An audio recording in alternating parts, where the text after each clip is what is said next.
Hey FitLifer, Drew Canoli back again with Christine Hassler, best-selling author, women's coach, helped thousands of people all over the world.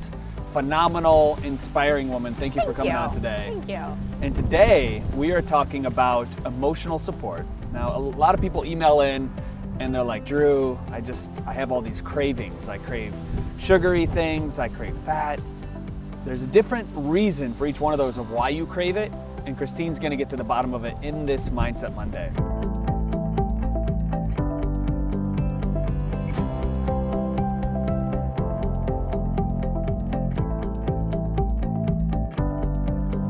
A lot of people try to solve emotional eating by willpower alone. I just won't do it. I'll put a no on the refrigerator. I'll chain it. I won't have chocolate in the house anymore. But willpower isn't enough, because there's always a reason why we're doing something. And the reason why we're doing emotional eating is because we're trying to heal an emotion, deal with an emotion through food. So for example, a lot of people that are really, really hard on themselves, that have negative self-talk, crave sweetness, crave sugar, right? And so you crave that kind of sweetness and that upper. A lot of times when women are stressed or they're angry about something or they're not speaking their truth, they crave crunchy, they crave salty, they crave something that kind of like makes you chew a lot and can get some of that stress out. Because they just want to say their piece, they want to speak. Exactly, exactly. Oftentimes if we're craving just fat, just food that's just bad for us, something that's going to make us feel full, is because we're not fulfilled in some aspect of our life. There's something that we feel is missing. That's all entertaining to know, but what do we do about it? Let's go in order. The sweetness. If you're craving a lot of sweet and you can relate to having an inner critic and your self-talk is negative.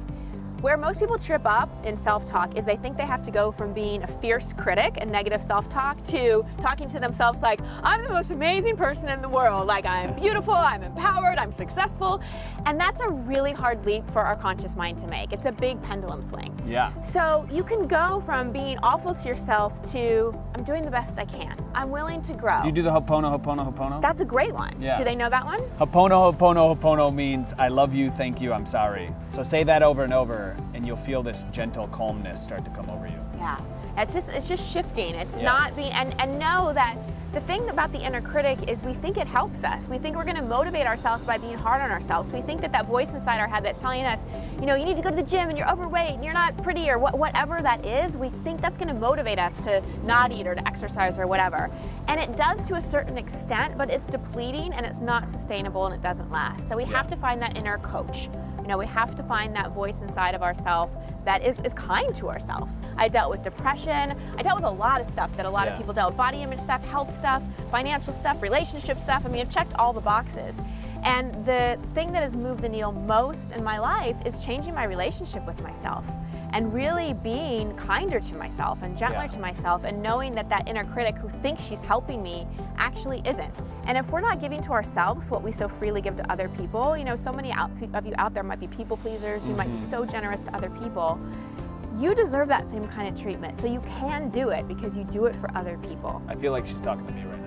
And what about, how do you satiate yourself? Like if you're the type of person that craves fatty stuff. Yes, so you need to look at the areas of your life where you're not feeling fulfilled and start to take actions in those areas of your life. Even starting any kind of creative project. A lot of times we eat and we don't feel full because we're just bored. Start some kind of hobby, find another way to fill your life other than food and social media and things like that. I think a lot of people disconnect when it comes to eating. Completely. It's like they just disconnect from their life. Like they want a different reality, so they binge eat in front of Netflix for hours upon hours. You know, one thing that we all want and need is pleasure.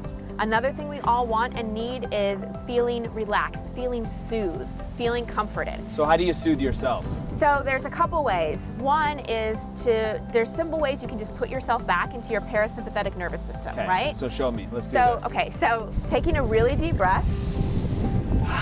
And most of us, we're good at breathing into our throat or our chest, not so great at breathing into our lower belly. You mean this right here? That right there. And I like to think about breathing all the way into my toes, like getting my breath all the way into my toes. What about touch? We talked about the soothing touch. So just doing this on your arm is incredibly soothing. It calms down your nervous system. This is backed by science. I'm not just making this up. It does feel really good. It's just a way to like be gentle with yourself and touch yourself and tell yourself, you know, I'm safe. So thank you so much for the techniques. My pleasure. So let us know what you crave in the comments below. And yeah, Christine's gonna look at the comments. I'm gonna look at them as well. Thank you so much for tuning in to another Mindset Monday. You guys are awesome. Thank you for coming on. Yeah, my pleasure. It's been great. My pleasure. Yeah. I'm Drew Canoli. I'm Christine Hassler. Remember, we're in this together.